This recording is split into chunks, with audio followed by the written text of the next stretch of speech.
following video was recorded at our recent exhibition at the Beecroft Gallery in Southend. I'll attempt to talk you around the show in case you didn't see it in person, and hopefully that way you'll get a feel for what the show looked like and the sort of work that was on display. The opening statement gave some idea of the group's position in the art world. The small painting here of Canvey Island became one of the poster images for the show.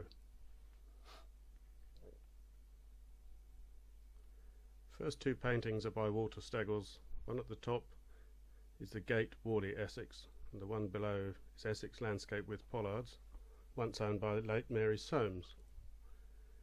We move on to two paintings by John Cooper. One is the View near Port Merion. The second is the Wharf at Otley, both lovely examples. The third painting is Walter Steggles' Epping Forest, started in 1928 and finished in 1990. And Essex Landscape by W.S. Mummery. Just around the corner we've got Dry Point of Essex Farm by Harold Steggles from 1928, and below it Broadstairs by Elwyn Hawthorne from 1931. Next painting is Cranham Church by Lillian Leahy, who was Elwyn Hawthorne's wife. And just adjacent to that, we're very lucky to be able to borrow Elwyn Hawthorne's painting also of Cranham Church. So it was interesting to see the two paintings side by side. Here's a selection of archive material, mainly catalogues, some sketches, some pieces of prep drawings, etc., which was nice to be able to show alongside the finished work.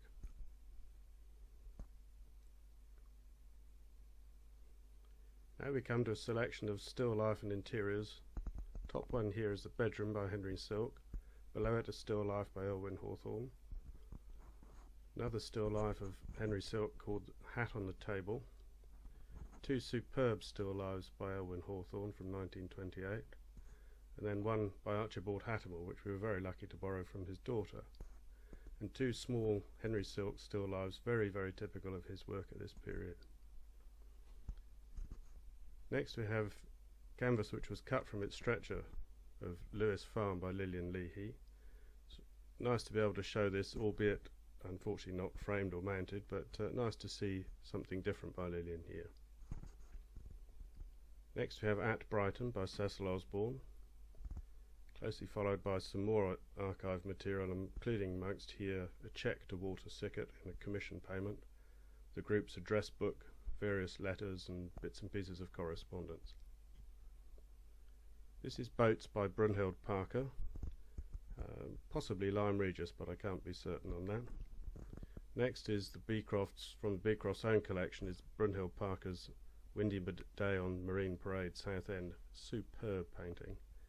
Closely followed by Evacuee Children by Cecil Osborne from middle of the Second World War. Punch and Judy, Margate Sands, also Cecil Osborne. And The Thames at Teddington, Cecil Osborne again. Next we come to a lovely little painting by Brunhild Parker called The Lounge, which was from her one-woman show at Lefebvre in 1935. And alongside that, some of the shell material, which was some archive material in the cabinet below, and examples of various of the posters. This is The Thames at Cookham by Walter Steggles from 1931. Adjacent to that was North Foreland Lighthouse, also from 1931 by Elwyn Hawthorne. And next to that is Appledore by Brunhild Parker, again from 1931. Shame about the reflection there, I'm afraid.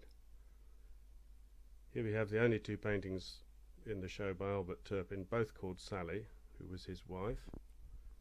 The Great Ventriloquist by John Cooper, superb painting, somewhat scary. Portrait by John Cooper, alleged or thought to be of Phyllis Bray, and then Conversation Piece by Cecil Osborne, dated 1936. The cabinet here we had some interesting bits and pieces again of archive material, some of the sketches going back to 1923, Wally's studio book and various bits and pieces. Lovely little study here of a mural by Phyllis Bray called The Dancers, and above it from the gallery's own collection R.R. Tomlinson's The Licensed Breton Beggar, which we only discovered after the show had been running for a while. Next we have the original of the Buttercross Bungay by Harold Steggles, which was the basis of his design for the Bungay shell poster, which we're just about to see, which is here. And then that's 1934, and next to that is Tattingstone Wonder by Walter Steggles, which was 1937. Next up is a rare example of an etching, which is Walter Steggles' Norton Hill Colliery from 1928. That was in the show at the Whitechapel, that actual example. At the bottom here is an untitled estuary scene by Walter Steggles, most likely 1925. Above it, Bosham Harbour, which is again by Walter Steggles, mid-30s. This is Walberswick by Harold Steggles, superb painting. Thorpe Bay by Henry Silk, lovely contemplative little drawing. Felpham by Walter Steggles, and Aldeburgh, which is a view from the River Alder looking north towards Aldeburgh from Slaughton Quay. This is Great Leys, Essex by Walter Steggles, closely followed by Chesil Bank from Portland from 1938 by Harold Steggles. Badley Church, again Harold Steggles, and just in the corner High Wycombe, again Harold Steggles, very distinctive style, so you don't need to be introduced to that one. This is Appledore by John Cooper, lovely painting. Next to that is Weymouth Harbour by Cecil Osborne, and next to that is what turns out to be Dieppe, but painted as the entrance to the port. The label on the back does actually say Dieppe, but very, very faintly. Next to that is Oast Houses by John Cooper, super painting. And next on from there we have The Mill by his wife at the time, Phyllis Bray, lovely picture. And Sussex Farm, I beg your pardon, by Cecil Osborne. Another view of boats by Brunhild Parker, and a lovely little watercolour by Elwyn Hawthorne, which turns out to be in Ramsgate Harbour, possibly the Customs House or Harbour Master. This is Essex Landscape by Walter Steggles, which I forgot to video, closely followed by Chingford by George Board. Again, sadly I forgot to video this one. This is Farmyard Woodham Ferrers, Harold Steggles. Cornish Watermill, Walter Steggles. South Woodham, Walter Steggles.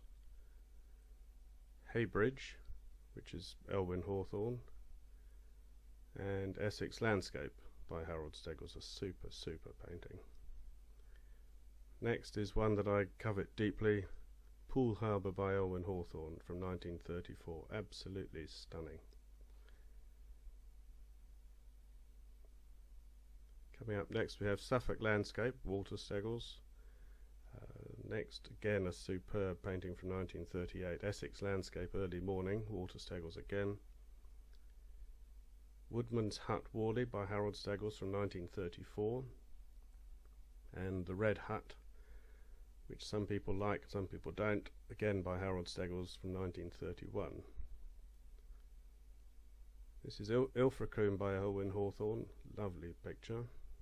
Next to that is Ascona by John Cooper from 1931, closely followed by The Wharf at Arthington Viaduct, again by John Cooper, and then one by his wife Phyllis Bray, which is By the Lake, 1931, which I'm assuming is also Lake Maggiore. This is Alnwick by Harold Steggles, and below that Cheddar Cross. Morstan Marsh by Walter Steggles, which a lot of people seem to like, and then the poster image for the exhibition, which was Canvey Island by Walter Steggles. This was found in a drawer, unloved, out of a frame, but it's such a cracking little painting. And that pretty much concludes our tour around the exhibition. I hope you enjoyed it. If you had the good fortune to see the show, thank you for coming. If you didn't, hopefully this video will give you some idea of possibly what you missed. Thank you very much.